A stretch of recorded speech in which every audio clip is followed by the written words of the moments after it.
नमस्कार शेतकरी मित्रांनो, मी विकास राठोड नाद शेती या युट्यूब चॅनलमध्ये तुमचं सगळ्यांचं स्वागत करतो।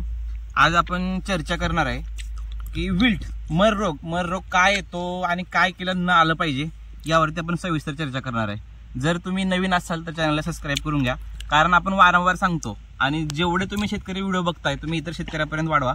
जर माझा हेतू एवढाच असतो व्हिडिओ बनवण्याचा की माझ्या व्हिडिओमध्ये जर शेतकऱ्याला एकही जर गोष्ट समजली किंवा त्याला एकही गोष्ट जर कामाला आली तर व्हिडिओ बनायचं सगळं सार्थक होतं।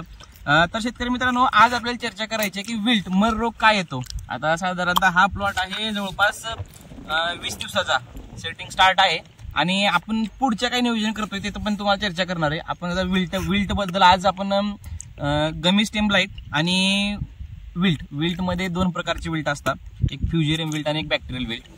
तुम्हाला काय करायचं शेतकरी मित्रांनो की विल्ट काय येतो आणि कधी येतो यावर आपण चर्चा करणार आहे। अगोदर तुम्हाला काय करायचं आहे की जे कस्टमर मला वारंवार फोन करतात आणि ते म्हणतात की सर आपला प्लॉट मरतो 40-45 दिवसाच्या नंतर आपला प्लॉट मरतो, तर जे कारण सांगतो तुम्हाला शेतकरी मित्रांनो, तुम्हाला काळजी काय घ्यायची आहे की जर तुम्हाला मरायचं प्रमाण येत असेल तर ते तुम्ही कसं रोखू शकता। तुम्हाला सांगतो मी की ज्यावेळेस आपण जे काही जुनं पीक करतो, आता ह्या प्लॉटमध्ये सांगतो का, ह्या प्लॉटमध्ये आहे किंवा हे ऊस केलं त्यांनी आणि हे ऊसाचा खोडवा असंच आहे। कसं असतं, आता तुम्ही ह्या प्लॉटमध्ये तुम्हाला दाखवू शकेल मी किंवा काही पांढरं दिसत आहे। जर हे फंगस जर पाण्याच्या कॉन्टॅक्टमध्ये आलं, ह्याला ऍक्टिव्हेट व्हायला कमीत कमी 20 ते 25 दिवस लागतात आणि ते तुमच्या रोपाला लागून ते बरोबर 40 ते 45 दिवसामध्ये तुमचा प्लॉट मरतो। मला अजून एक महत्वाची गोष्ट आहे की बुरशी येण्याचं कारण हे एक असतं की बा पाणी नियोजन। कसं असतं की आपलं ठरलेलं असतं की आपण कसं बी आपल्या गावठी पद्धतीने पाणी देतो। शेतकरी मित्रांनो, मी वारंवार सांगतो की जेवढं काही तुम्ही रोग येत आहे किंवा कीटकनाशक येत आहे किंवा फंगीसाईड येत आहे त्याचं कारण असतं पाणी नियोजन। मेन म्हणजे पाणी नियोजन तुम्ही चांगल्या पद्धतीने केलं तर तुम्हाला ह्या गोष्टी बघायला म्हणजे दिसणारच नाहीत। आणि वारंवार मी सांगतो की पाणी नियोजन करताना किंवा जसं जसं झाड मोठं होईल तसं थोडं पाणी नियोजन वाढवा। आता की समजा ह्याला 20 दिवसाचा प्लॉट आहे, जवळपास आम्ही ह्याला 15-20 मिनिट पाणी देतोय, तसं तुमच्या त्या जमिनीच्या कंडिशनवरती किंवा वापसा येणाऱ्या कंडिशनवरती डिपेंड आहे।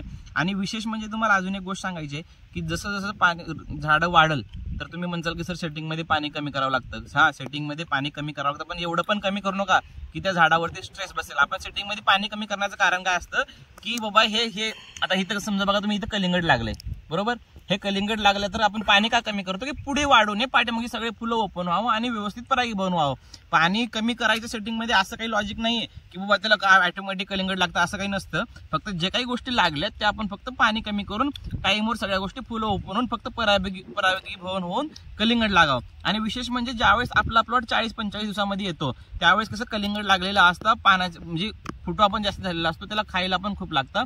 त्यावेळेस तुम्ही वारंवार सांगू शेतकऱ्यांना मित्रांनो की ज्यावेळेस तुमचा प्लॉट 40 दिवसाच्या पुढे जातो तुम्ही फक्त 1 टाइम पाणी देण्याऐवजी तुम्ही 2 टाइम पाणी स्टार्ट करा, जेणेकरून कसं की सकाळच्या टप्प्यात जर तुम्ही सकाळी 9 वाजता जर पाणी दिलं तर ते पाण्याचं सगळं किंवा निचरा किंवा त्याला खाण्याची कंडिशन वगैरे सगळी ते तुमच्या संध्याकाळी 5-6 वाजेपर्यंत होऊन जाते आणि तुम्ही 5-6 वाजेपर्यंत परत एकदा तुम्ही एक पाण्याचा डोस द्या, जेणेकरून कसं की तुम्ही ज्यावेळेस 1-2 घंटे पाणी सोडताय ते 1 टाइम देताय, त्याच्याऐवजी जर तुम्ही त्याला चांगल्या पद्धतीने भूक लावून जर त्याला पाणी पाजू घातलं ना तर त्याचा चांगला रिझल्ट असेल। आणि विशेष म्हणजे कलिंगडामध्ये घाबरायचं असं काही कारण नाही, कलिंगडामध्ये काही सुद्धा अडचणी येत नाहीत। जर काही अडचणी येत असतील तर माझा नंबर आहे 87-88-83-65-13, तुम्ही कधी पण कॉल करा। आणि त्यासाठी तुम्हाला काय करायचं माहितीये का, ज्या प्लॉटमध्ये आपण कलिंगड करतोय वारंवार त्या प्लॉटमध्ये एकतर अगोदर कोणतं पीक घेऊ नका, नाहीतर तुम्ही त्या प्लॉटला 2-3 वेळेस चांगलं नांगरा, त्याला उन्हामध्ये वाळू द्या आणि तुम्ही चांगल्या फंगीसाईडचा स्प्रे पण घेऊ शकता, जेणेकरून तुमची बुरशी कमी होईल। आणि खूप सारे शेतकऱ्याचं असं कमेंट असतं की बुरशी मातीवर कधीच वाढत नाही, त्याला असे काहीतरी अवशेष पाहिजेत जेणेकरून त्यावर टिकून राहील आणि ज्यावेळेस हे पाण्याच्या कॉन्टॅक्टमध्ये येते त्यावेळेस हे तुमच्या मुळाला लागते आणि तुमचा प्लॉट बसायला तयार होतो। तुम्हाला अजून एक सांगायचं आपल्याला शेतकरी मित्रांनो की बाबा विल्टचे 2 प्रकार आहेत, एक फ्युजेरियम विल्ट आणि एक बॅक्टेरियल विल्ट। तुम्हाला ते कसं ओळखायचंय किंवा तुम्हाला ते कसं चेक करायचं तुम्हाला ते सांगणार आहे मी। ज्यावेळेस आपला प्लॉट मरतो किंवा समजा हे XYZ हे रोप मेलेलं आहे तर त्याला काय करायचं, सरळ उपसायचं। उपसल्यानंतर जर ते त्याच्या मुळा जर लाल दिसतील तर तुम्ही सरळ समजून घ्यायचं की त्याला बा फ्युजेरियम विल्ट लागलेला आहे, त्याला फंगसचा अटॅक झालेला आहे। जर बॅक्टेरियल विल्ट असेल तर तुम्हाला त्याचं कारण काय करायचं की तुमचे पानं पिवळे पडणं किंवा तुमचे पानं खाल्ल्या साईडनं मान टाकणं, त्यावेळेस तुम्हाला समजेल की बॅक्टेरियल विल्ट आहे। आणि मी वारंवार सांगतो की जे आहे तेच करा, जे दिसतंय तेच करा, कारण कसं आहे की तुम्ही एक रोग असताना तुम्ही एक फवारणी करतात, मग त्या फवारणीच्या साईड इफेक्ट मध्ये तुम्हाला आणखी 4 फवारण्या एक्स्ट्रा कराव्या लागतील। आणि विशेष म्हणजे जर तुम्हाला समजत नसेल की बाबा हे बॅक्टेरियल विल्ट आहे का फ्युजेरियम विल्ट आहे, तुम्ही काय करायचंय, सरळ सरळ रोप उपसून घ्यायचं, तिच्या मुळा चेक करायच्या. जर तेवढं पण नाही समजत असेल, काय करायचं की आपलं हे बुड आहे, ह्याला खायच्या खालचा स्टेम, आता समजा हे दांडा आहे, हे दांडा कट करायचा, त्याला कट करून त्याला अर्ध्या मधनं छिलायचं आणि आपलं जे म्हणजे पांढरा ग्लास असतो, आपण जे पांढरा ग्लास वेगवेगळ्या कामाला यूज करतो, त्या पांढऱ्या ग्लासमध्ये पाणी भरायचं आणि त्याला एक 10-15 मिनिट भिजवून ठेवायचं. जर त्याच्यामधनं लाळ निघाली तर तुम्ही समजायचं की बॅक्टेरियल विल्ट आहे, आणि जर त्यात जर लाळ नाही निघाली तर तुम्ही सांगायचं की तुम्ही फ्युजेरियम विल्ट आहे. तर तुम्हाला सांगतो मी शेतकरी मित्रांनो, तुम्ही फ्युजेरियम जर विल्ट असेल तर तुम्ही शक्यतो तर कोणतेही सिस्टमिक फंगिसाइड घ्या, जेणेकरून तुम्हाला रिझल्ट चांगला असेल. आता मार्केटमध्ये रोक आहे, अँट्राकॉल आहे, कवच आहे, टिल्ट आहे, खूप साऱ्या गोष्टी आहेत, तुम्हाला जे लागेल ते तुम्ही यूज करू शकता. रेडोमिल गोल्ड आहे, त्याचा एकदम बेस्ट रिझल्ट आहे. आणि तुम्ही जे बॅक्टेरियल विल्ट आहे त्यासाठी तुम्ही कॉपर ऑक्झिक्लोराइड वापरू शकता, त्याच्यामुळे तुम्ही धानुकाचा काहीतरी एक भेटतं ते पण यूज करू शकता. आणि विशेष म्हणजे शेतकरी मित्रांनो, तुम्हाला ह्या सगळ्या गोष्टी येऊ नयेत म्हणून काय करायचंय की आपला ज्यावेळेस प्लॉट आपण करणार आहे कलिंगडाचा, जुनं काही असं उरू द्यायचं नाही. त्याच्यामुळे तुम्हाला असं वाटतं की झला करून टाकू, ग्रेड चांगले आहेत, येऊन जातात, औषधं आहेत की एवढे औषध आहेत, काही नसतं. तुमचं ड्रिपमधनं सोडू आणि वरनं फवारणी करून तुम्ही परेशान होऊन जाचाल. त्याच्यामुळे तुम्ही काय करायचं, ज्यावेळेस तुम्ही करताय व्यवस्थित तुमचं सगळं मधलं काढून घ्या, त्यानंतर चांगल्या पद्धतीनं बेड टाका.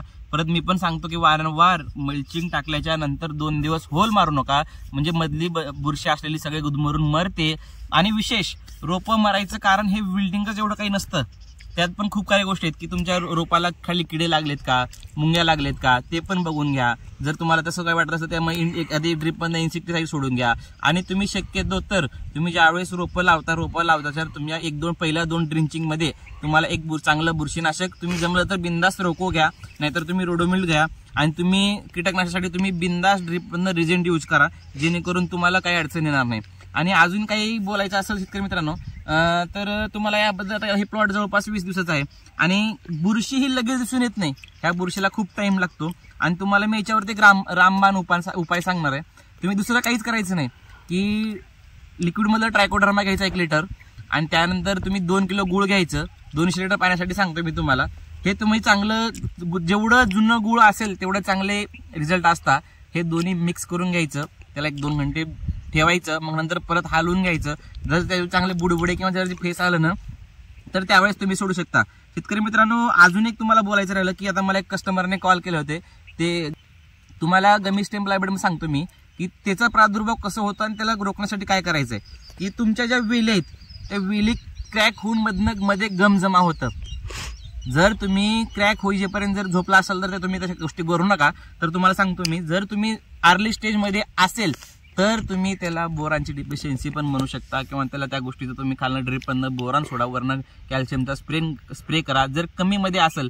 आणि वारंवार सांगतो मी की आता काही शेतकरी खूप सारे मला फोटो पण पाठवतात की तेवढेच फक्त 2 रोपाचे खराब असलेले फोटो पाठवतात. तुम्ही प्लॉटचा एक प्रॉपर व्हिडिओ करून बी पाठवा. जर प्लॉटमध्ये जर 5-10 रोपं खराब असतील तर तुम्ही त्याला दुसरं काही लॉजिक लावू नका, बिनधास्तपणे ते उपसा आणि बाहेर फेकून द्या.